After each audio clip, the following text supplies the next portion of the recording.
Bonjour à toutes et à tous et bienvenue sur NTD L'Actu, votre point sur l'info de ce mercredi 27 mars. Si vous appréciez nos programmes, n'hésitez pas à vous abonner à la chaîne et à liker la vidéo. Ce petit geste de votre part est d'une grande aide pour poursuivre notre travail. Merci. Et dans quelques instants, nous allons retrouver Anthony qui va nous parler aujourd'hui d'esclavage sexuel sur fond de hip-hop. Mais tout d'abord, faisons un tour de l'actualité. En France, le ministre des Armées, Sébastien Lecornu, envisage des mesures pour accélérer la production dans l'industrie de la défense française. Du personnel, des stocks ou des outils de production pourraient bien être réquisitionnés. On l'écoute. J'attends évidemment des industriels des efforts en la matière. Ce ne sont plus des arsenaux, ce sont des entreprises. Donc je le dis comme client ayant passé des contrats. Néanmoins, ce ne sont pas des entreprises comme les autres. Et donc pour la première fois, je n'exclus pas d'utiliser ce que la loi permet au ministre et au délégué général pour l'armement de faire, c'est-à-dire si le compte n'y était pas en matière de cadence de production et de délai de production, c'est-à-dire de faire des réquisitions, le cas échéant, ou de faire jouer le droit de priorisation, c'est-à-dire quand vous avez soit une entreprise, soit des sous-traitants qui produisent à la fois des objets civils et des objets militaires, c'est par injonction de donner l'instruction à l'entreprise de faire passer la commande militaire avant la commande civile, d'imposer aussi des stocks minimaux. Et dans le quartier des Moulins à Nice, une fusillade a éclaté à la suite de règlements de compte très violents entre jeunes, en plus des coups de feu qui, heureusement, n'ont fait aucun mort. Des coups de batte, de baseball et de couteau ont fait plusieurs blessés. Les forces de police sont intervenues pour disperser les groupes et ont dû faire face à des tirs de mortier d'artifice en guise de représailles. Une enquête pour tentative d'homicide est en cours. Et les Jeux Olympiques aussi sont un challenge pour les forces de l'ordre. En prévision des JO, le RAID s'entraîne à un scénario catastrophe. Les unités d'intervention apprennent à se coordonner entre elles et à travailler avec les pompiers le plus efficacement possible. Le RAID a l'habitude de s'entraîner pour ces situations, mais la perspective d'une attaque lors des JO est prise très au sérieux. Plus de 200 membres du RAID seront mobilisés chaque jour pendant les Jeux Olympiques. Et parlons maintenant des agriculteurs. Suite à la colère qui s'est manifestée dans toute l'Europe, les 27 États membres de l'Union européenne ont convenu de réviser la politique agricole commune en supprimant certains critères verts imposés depuis 2023. Les modifications incluent la fin de l'obligation de laisser 4% des terres en jachère, un assouplissement de l'obligation de rotation des cultures et des dérogations en cas de conditions climatiques extrêmes. De plus, les exploitations de moins de 10 hectares seront exemptées de certains contrôles environnementaux. Cette révision va ensuite être examinée en urgence par les eurodéputés. Mais pour les agriculteurs, ça n'est pas suffisant. Olivia Lerut de la Fédération Wallonne de l'Agriculture a déclaré, je cite, « Concrètement, nous avons toujours un manque de solutions. Il y a des annonces sur certains sujets, mais pas sur les plus importants, comme les revenus et les accords internationaux. » Fin de citation. Et d'ailleurs, on ne peut pas lui donner tort, car si l'on en croit Valérie Hayer, tête de la liste Renaissance pour les élections européennes, le CETA, le fameux accord de libre-échange entre l'UE et le Canada, dénoncé par les agriculteurs et qui a finalement été rejeté par le Sénat, pourrait bien rester en vigueur, même en cas de rejet par l'Assemblée nationale à la fin du mois de mai. Formellement, le traité pourrait continuer à s'appliquer tant que le gouvernement n'a pas notifié à Bruxelles son incapacité à le ratifier. Les oppositions dénoncent quant à eux un déni de démocratie. Et il est temps maintenant de retrouver Anthony. Anthony, c'est à vous. Merci Rémi. Bonjour à tous. Dans une tournure d'événements qui semble tout droit sortie d'un film hollywoodien, le célèbre rappeur Sean Diddy Combs, alias P. Diddy, se retrouve au cœur d'une controverse majeure.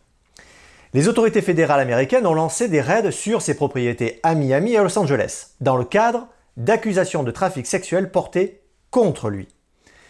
Et ce qui rend cette affaire particulièrement intrigante, c'est la fuite présumée de Diddy hors des États-Unis, à bord de son jet privé, au moment même où ses demeures étaient perquisitionnées. Mais l'impact de cette affaire dépasse le simple cadre du scandale personnel. Elle soulève des questions sur les abus dans l'industrie du divertissement. Alors que les détails continuent d'émerger, regardons ensemble un résumé des derniers événements. Lundi 25 mars, des agents des services de l'immigration et des douanes américaines ont mené une vaste opération visant les demeures du magnat du hip-hop Sean Diddy Combs à Los Angeles et Miami. Ces perquisitions font suite à une plainte déposée en novembre dernier par son ex-petite amie Cassandra Ventura, qui accuse le rappeur de l'avoir réduite en esclavage sexuel et soumise à des violences répétées pendant une décennie. La plainte fait état de violations des lois fédérales new-yorkaises et californiennes relatives au trafic sexuel et à la traite des êtres humains. Deux de ses fils, Justin et King Combs, figurent parmi les personnes interpellées sur place. Un porte-parole du département de la sécurité intérieure a confirmé que cette opération d'envergure était menée par ses services dans le cadre d'une enquête en cours sans autre précision. Avant d'être rapidement réglée à l'amiable, la plainte de Cassandra Ventura détaillait un système d'exploitation sexuelle généralisé orchestré par Combs. Plusieurs autres poursuites similaires avaient également été lancées ces derniers mois contre le rappeur multimillionnaire. Un voisin a également témoigné de l'arrivée fréquente de bus remplis de mineurs à la propriété de Los Angeles, souvent au milieu de la nuit. Pendant que ces propriétés étaient fouillées, Diddy a quant à lui pris la fuite à bord de son jet privé. Selon des données de vol, son appareil de 30 millions de dollars a rallié l'île d'Antigua après avoir brièvement survolé l'archipel des îles Vierges, où se trouve l'ancien repère du défunt pédophile Jeffrey Epstein. Alors que Puff Daddy est actuellement hors des États-Unis, l'attention se porte sur les prochaines étapes de l'enquête et les éventuelles conséquences juridiques. Les accusations de trafic sexuel sont parmi les plus graves qu'une personnalité publique puisse affronter. Les implications pour le rappeur, sa famille et son empire sont donc considérables. D'ailleurs, les actions des autorités fédérales sont un signal fort qui laisse présager une période d'incertitude pour son avenir professionnel et pour ceux qui sont associés à lui. La communauté du hip-hop ainsi que les fans attendent donc, avec impatience, de voir comment cette situation va évoluer et quel impact cela aura sur l'image de l'un de ses membres les plus influents. En tout cas, une chose est sûre, cette affaire de trafic sexuel présumé jette une ombre des plus sombres sur le monde de la musique et du divertissement. Et si les faits étaient avérés, elle pourrait bien marquer un tournant décisif dans la lutte contre l'exploitation des mineurs à Hollywood. Rémi, c'est tout pour moi. Merci Anthony. Oui, le trafic d'êtres humains, c'est une question très douloureuse. Mais passons à l'international avec, à l'heure où nous bouclons les nouvelles de Syrie, on se demande encore qui a frappé la Syrie, faisant au moins une quinzaine de morts et plusieurs dizaines de blessés. Les États-Unis ainsi qu'Israël disent ne pas être impliqués. Quoi qu'il en soit, selon des sources du SOHR, l'Observatoire syrien des droits de l'homme, des attaques aériennes menées par des avions non identifiés dans la ville et la campagne de Deir ez-Zor ont fait 15 morts, dont un ingénieur civil syrien et 14 membres du corps des gardiens de la révolution iranien, ainsi que 34 blessés, dont des membres des milices soutenues par l'Iran et des civils présents dans les zones ciblées. Ces attaques surviennent après l'arrivée d'un avion de transport iranien à l'aéroport de Deir ez-Zor. Il est à noter que les groupes soutenus par l'Iran ont cessé leurs activités contre les bases américaines en Syrie depuis le mois de février et que depuis le mois d'octobre, l'Observatoire syrien des droits de l'homme a recensé 121 attaques menées par des milices soutenues par l'Iran contre des bases de la coalition internationale en Syrie. Et toujours à propos de l'Iran, le chef du Hamas, Ismail Haniyeh, est justement en visite à Téhéran et il a déclaré qu'Israël est confronté à, je cite, un isolement politique sans précédent, soulignant que la récente résolution du Conseil de sécurité de l'ONU constitue un signe de cet isolement. Haniyeh a affirmé qu'Israël perdait sa couverture et sa protection politique, même au sein du Conseil de sécurité, et que les États-Unis ne parvenaient pas à imposer leur volonté à la communauté internationale.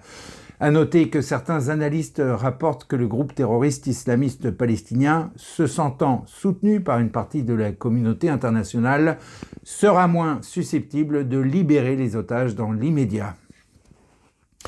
Et en Angleterre maintenant, la Haute Cour de Londres a accordé à Julian Assange, le fondateur de Wikileaks, le droit de faire appel de son extradition vers les États-Unis. Les juges ont donné 3 semaines aux autorités américaines pour fournir des garanties concernant la protection de la liberté d'expression et l'absence de risque de condamnation à mort. Si ces assurances ne sont pas fournies, Assange pourra enclencher le processus d'appel. Assange risque jusqu'à 175 ans de prison pour la publication de plus de 700 000 documents confidentiels, la fuite la plus connue étant un crime de guerre en Irak. Et on passe tout de suite aux actualités Chine avec Vladia. Vladia, c'est à vous, on vous écoute. Bonjour à tous, merci Rémi. La colère monte et la violence éclate dans toute la Chine. Des voitures foncent sans raison sur des piétons, des adolescents tuent leurs camarades de classe, des hommes se battent au couteau, etc. Qu'est-ce qui se cache derrière cette violence croissante? Qu'est-ce que cela a à voir avec le régime chinois? NTD s'est entretenu avec des experts pour en aborder les principales causes. 3 accidents de voiture en un jour. À Pékin, une voiture est entrée en collision avec des motocyclettes la semaine dernière, provoquant un accident. Un certain nombre de personnes étaient au sol. Le nombre de blessés n'est pas clair. Dans le sud du Zhejiang, une autre voiture a percuté un groupe d'étudiants. L'incident a fait 3 morts et 19 blessés. Le nombre réel de morts pourrait être plus élevé, le régime ayant l'habitude de dissimuler les victimes d'accidents et de catastrophes. Le même matin, une autre voiture est passée sur un trottoir, 2 morts. Toujours la semaine dernière, dans le Henan, une attaque au couteau a été filmée. Et à côté d'un hôpital du Guangdong, un homme s'en est pris à un chauffeur de bus avec une faucille. Ces incidents surviennent après le meurtre d'un garçon de 13 ans. Les autorités ont placé en garde à vue des camarades de classe de la victime.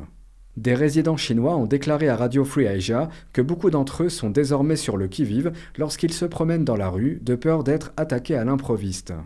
Des experts estiment que la montée de la violence témoigne de la colère et du désespoir refoulés sous le régime autoritaire de Pékin.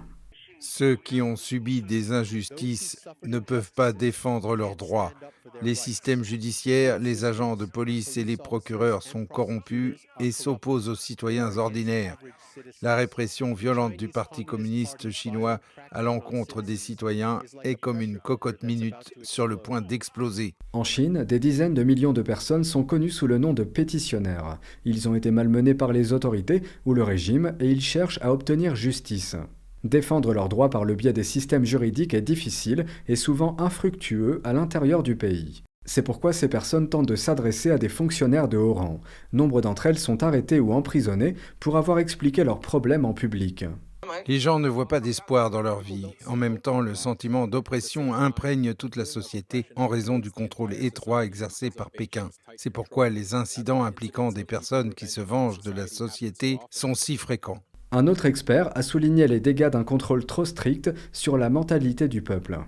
Ils risquent de développer une mentalité qui les pousse à se battre contre la société. Je ne veux plus vivre, mais je ne veux pas non plus mourir tout seul. Je vais trouver quelques personnes pour qu'elles tombent avec moi. Wu Xiaoping, ancien avocat spécialisé dans les droits de l'homme, a déclaré que la colère refoulée dans la société chinoise est comme une bombe à retardement. De petits incidents pourraient faire boule de neige et même conduire à un soulèvement capable de renverser le régime chinois. Des experts déclarent que les hautes autorités du Parti communiste chinois s'efforcent de garder le contrôle. Je pense qu'il est important d'avoir conscience que depuis plus de 70 ans, une grande partie des citoyens chinois n'imaginent même pas qu'un changement de système est possible. Alors, ils cherchent à se trouver une bonne place à l'intérieur de ce système. C'est très différent de nous qui vivons avec une liberté d'expression même relative et des revendications depuis l'enfance. Quand un dissident chinois est torturé, emprisonné voire tué, il n'y a pas de grandes manifestations ou des avalanches de messages sur les réseaux pour le soutenir. Ils avancent la plupart du temps seuls dans la tempête et ils ne peuvent qu'essayer de faire comprendre la vérité à ceux qui peuvent l'entendre. Celui qui ne veut pas voir fait lui-même le choix de ne pas voir de toute façon. C'est à chacun de décider avec sa propre conscience. C'est tout de mon côté. Merci à tous, merci Rémi, à demain.